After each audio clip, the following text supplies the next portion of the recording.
We don't have any formal communication from the UK government. We have also seen their press statement in the media. And I have this to say. One, if indeed the UK has sanctioned the Speaker, it's very unfortunate because they have proven to be either gullible, to believe in social media propaganda and manipulations, or they have confirmed their anger, their latent anger over the anti-homosexuality law which Parliament passed. But the UK stands to be informed that the anti-homosexuality law was not the initiative of the Speaker of Parliament, but it was an overwhelming demand by the Ugandan citizens who believe, and rightly so, that Uganda and Ugandans have a right to preserve and promote their own sexual and marriage culture and norms. Uganda is no longer a British protectorate to wait for orders from Buckingham Palace. Two, the action of UK could imply that the UK government is an active participant in Uganda's local politics, thus targeting high-ranking national leaders in the government at the urging of their foreign agents.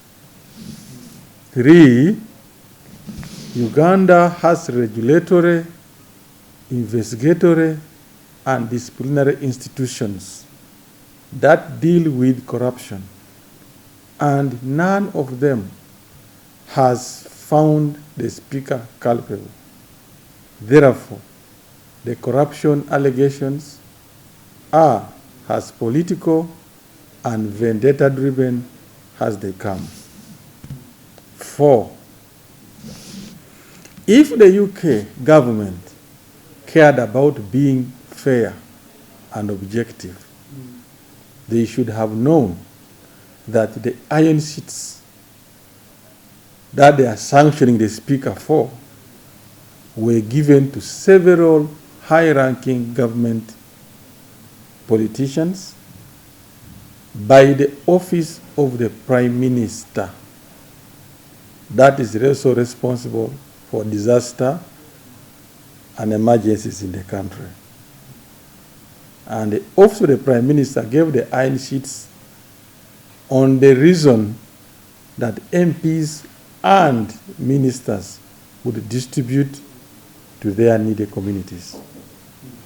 The Speaker's personal assistant, who received the iron sheets, indeed delivered them to public schools in Bukedea that were in distress.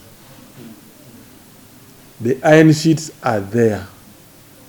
The UK government has embassy here. They can drive to the villages in Bukedea and see for themselves. Later, government agencies, not the UK government, flagged office of the Prime Minister as having breached the distribution procedures of the iron sheets. And the Speaker rebuked the ministers. She even bought new iron sheets and gave to the office of the Prime Minister. How did the Speaker personally benefit from those iron sheets when the procedures were breached at the office of the Prime Minister? Two, even after her PA receiving them, they went and roofed public schools which are there. So how does she come to benefit? The UK government needs to play above petty local Ugandan politics. And lastly, but not least, the speaker's job is in Uganda, not UK. So a visa ban does not affect her duties in Uganda. And she's a very proud patriot who lives and breathes Uganda. She's happy to do her duties in Kampala, go to Bukedea where she was born, go to Busoga where she found her love, and in all of these places, she doesn't require a visa.